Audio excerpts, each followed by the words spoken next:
വെടിനിർത്തൽ നിലവിൽ വന്ന് 2 മാസത്തിലധികം പിന്നിട്ടിട്ടും ഗാസയോടുള്ള പ്രതികാര നടപടികൾ ഇസ്രായേൽ തുടരുകയാണ്.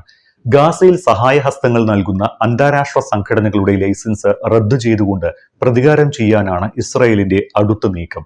ഒരു തരത്തിലും ഗാസയെ ജീവിക്കാൻ അനുവദിക്കില്ല എന്ന വാശിയുടെ മുകളിലുള്ള തീരുമാനമാണത്. ഗാസയിലും അധിനിവേശ വെസ്റ്റ് ബാങ്കിലും പ്രവർത്തിക്കുന്ന 37 ഇന്റർനാഷണൽ NGOകളുടെ ലൈസൻസ് പുനഃപരിശോധിക്കാൻ ഇസ്രായേൽ തീരുമാനിച്ചു. പുതിയ രജിസ്ട്രേഷൻ നിയമങ്ങൾ പാലിക്കുന്നതിൽ ഈ NGOകൾ പരാജയപ്പെട്ടുവെന്നാണ് കാരണമായി ചൂണ്ടിക്കാട്ടുന്നത്. Action Aid, International Rescue Committee, Norwegian Refugee Council എന്നിവയടക്കമുള്ള ഏജൻസികളാണ് ഈ പട്ടികയിലുള്ളത്. ഇന്നു മുതൽ അവരുടെ ലൈസൻസ് റദ്ദു ചെയ്യപ്പെട്ടു. 60 ദിവസത്തിനകം അവർ ഗാസയിൽ പ്രവർത്തനം അവസാനിപ്പിച്ചിരിക്കണമെന്നാണ് നിർദ്ദേശം. ജീവനക്കാരുടെ വ്യക്തിവിവരങ്ങൾ നൽകിയില്ല എന്നതാണ് ഈ INGOകൾക്കെതിരെ ഇസ്രായേൽ കണ്ടെത്തിയിരിക്കുന്ന കുറ്റം. ഇസ്രായേലിന്റെ നീക്കത്തെ 10 രാഷ്ട്രങ്ങൾ അതിശക്തമായി അപലപിച്ചു.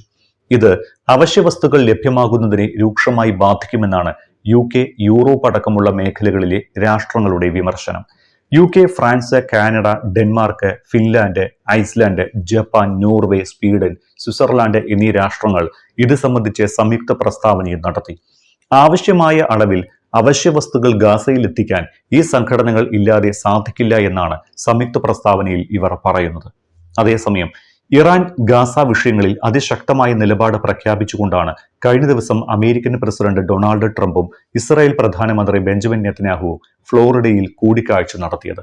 ഗാസയിലെ വിമതസേനയായ ഹമാസിനെ നിരായുധീകരിക്കുന്നതും ഇറാന്റെ ആണവ ബാലിസ്റ്റിക് മിസൈൽ പദ്ധതിക്കെതിരായ താക്കീതുമായിരുന്നു യോഗത്തിലെ മുഖ്യ അജണ്ട.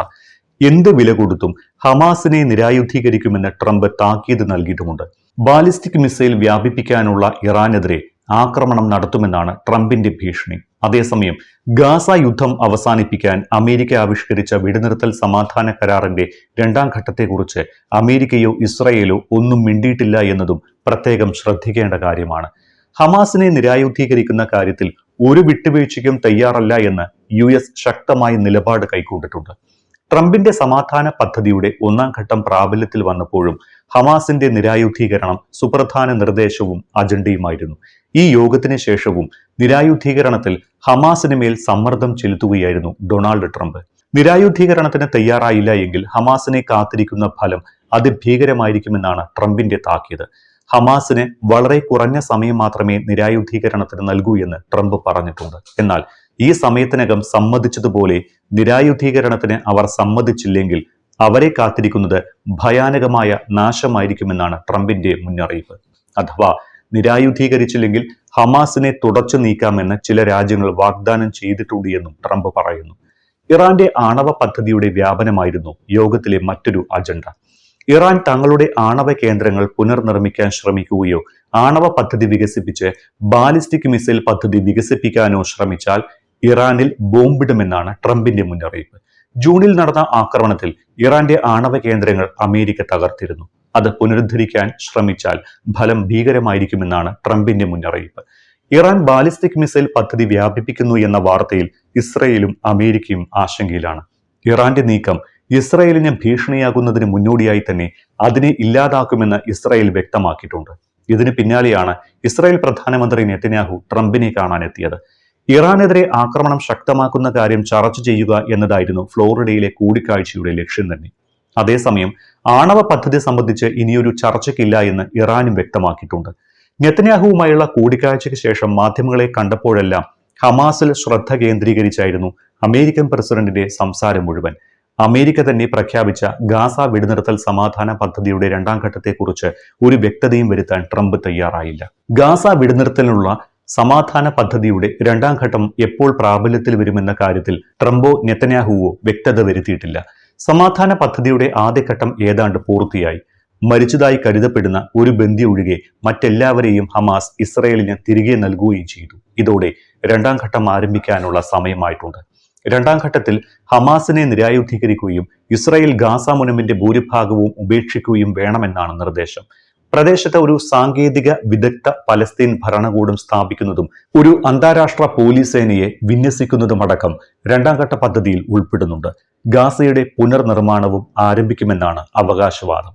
അമേരിക്ക മുൻഗണന നൽകുന്നതും സമാധാന പദ്ധതിയുടെ രണ്ടാം ഘട്ടത്തിനാണ് എന്ന് അടുത്തിടെ American state secretary Marco Rubio പറഞ്ഞിരുന്നു. എന്നാൽ ഇതുമായി ബന്ധപ്പെട്ട ഒരു നീക്കവും അമേരിക്കയോ ഇസ്രയേലോ നടത്തിയിട്ടില്ല എന്ന് കരുതുന്നു. ഒക്ടോബറിൽ വെടിനിർത്തലിന്റെ ഒന്നാം ഘട്ടം നിലവിൽ വരികയും വെടിനിർത്തൽ ആരംഭിച്ച ശേഷവും ഇസ്രയേൽ ആക്രമണത്തിൽ ഗാസയിൽ 414 പലസ്തീനുകൾ കൊല്ലപ്പെട്ടിട്ടുമുണ്ട്. അതോടൊപ്പം ഗാസയിലേക്കുള്ള അന്താരാഷ്ട്ര സഹായങ്ങൾ ഇസ്രയേൽ നിഷേധിക്കുന്നതും തുടരുകയാണ്. ഇക്കാര്യത്തിൽ ഇപ്പോഴും പലസ്തീനും ഇസ്രയേലും തർക്കത്തിലാണ്. മറ്റ് വിദേശ രാഷ്ട്രങ്ങൾക്കും പ്രത്യേകിച്ച് മധ്യസ്ഥ രാഷ്ട്രങ്ങൾക്ക് ഇസ്രയേലിന്റെ ഈ നടപടിയിൽ അസംതൃപ്തിയുമുണ്ട്. ഇറാൻ വീണ്ടും ആണവായുധം വികസിപ്പിക്കുന്നു എന്ന ആശങ്കയിൽ ഇറാനെ അതിൽ നിന്ന് തടയുന്നതിന് യുദ്ധം അനിവാര്യമാണ് എന്ന വാദം ബെഞ്ചമിൻ നെതന്യാഹു ട്രംപിനെ ധരിപ്പിച്ചിട്ടുണ്ട്. 2015 ആണവ പദ്ധതി പൊളിച്ച് ഇറാൻ വീണ്ടും ആണവായുധം വികസിപ്പിക്കുകയാണ് എന്ന് ആരോപിച്ചാണ് ഇസ്രയേലും അമേരിക്കയും ഇറാനെ ആക്രമിക്കാൻ മുൻകൈയെടുക്കുന്നത്. ഇക്കഴിഞ്ഞ ജൂണിൽ അമേരിക്കയും ഇസ്രയേലും ഇറാനിൽ നടത്തിയ 12 ദിവസം നീളുന്ന ആക്രമണത്തിൽ ഇറാന്റെ ആണവ കേന്ദ്രങ്ങളടക്കം തകരുകയും ആണവ ശാസ്ത്രജ്ഞർ അടക്കം കൊല്ലപ്പെടുകയും ചെയ്തിരുന്നു. അതേസമയം ഇനിയും ഏതെങ്കിലും രീതിയിൽ ഇറാനെ ആക്രമിച്ചാൽ ശക്തമായി തിരിച്ചടി തന്നെ ഉണ്ടാകുമെന്ന് ഇറാൻ പ്രസിഡന്റ് അമേരിക്കയ്ക്കും ഇസ്രയേലിനും മുന്നറിയിപ്പ് നൽകിയിട്ടുണ്ട്. ഒറ്റയ്ക്ക് ഇറാനെ ആക്രമിക്കാൻ ശ്രമിച്ചാൽ ഉണ്ടാകുന്ന തിരിച്ചടി നേരിടാൻ സാധിക്കില്ല എന്ന് ഇസ്രയേലിന് നന്നായി അറിയാം. അതുകൊണ്ടാണ് അവർ അമേരിക്കയുടെ സഹായം തേടുന്നത്. ഇറാന്റെ ബാലിസ്റ്റിക് മിസൈൽ പദ്ധതി വ്യാപനം അമേരിക്കയ്ക്ക് കൂടി ഭീഷണിയാണ് എന്ന പ്രതീതി ഉണ്ടാക്കിയാൽ അമേരിക്ക ഇസ്രയേലിനൊപ്പം ചേർന്ന് ഇറാനെ ആക്രമിക്കുമെന്ന് നെതന്യാഹു കണക്കുകൂട്ടുന്നുണ്ട്. നെതന്യാഹുവിന്റെ കണക്കുകൂട്ടൽ ഏറെക്കുറെ ശരിയുമാണ്. യുഎസും ഇസ്രയേലും ഇറാനും തമ്മിൽ സംഘർഷം നടന്ന് 6 മാസത്തിനൊടുവിലാണ് പുതിയ സംഭവ വികാസങ്ങൾ എന്നതും ശ്രദ്ധേയമാണ്. ലോകത്തെ ഏറ്റവും വലിയ ആണവ ശക്തികളിലൊന്നാണ് ഇറാൻ എന്ന കാര്യം ഇസ്രയേലിനും അമേരിക്കയ്ക്കും നന്നായി അറിയാം. ലോകത്തെ ഏറ്റവും അധികം യുറേനിയം സംഭരണമുള്ളതും ഇറാനിലാണ്. അതുകൊണ്ടാണ് ജൂണിൽ ഇസ്രയേലുമായി നടന്ന യുദ്ധത്തിൽ തകർന്ന വ്യോമ കേന്ദ്രങ്ങളും മിസൈൽ സംവിധാനങ്ങളും ഇറാൻ പുനരുജ്ജീവിപ്പിക്കുന്നതിൽ ഇസ്രയേലും അമേരിക്കയും ആശങ്കപ്പെടുന്നത്. അടിച്ചാൽ തിരിച്ചടിക്കുമെന്ന ഇറാന്റെ മുന്നറിയിപ്പ് കൂടി വന്നതോടെ ഇസ്രയേൽ കടുത്ത ജാഗ്രതയിലാണ്.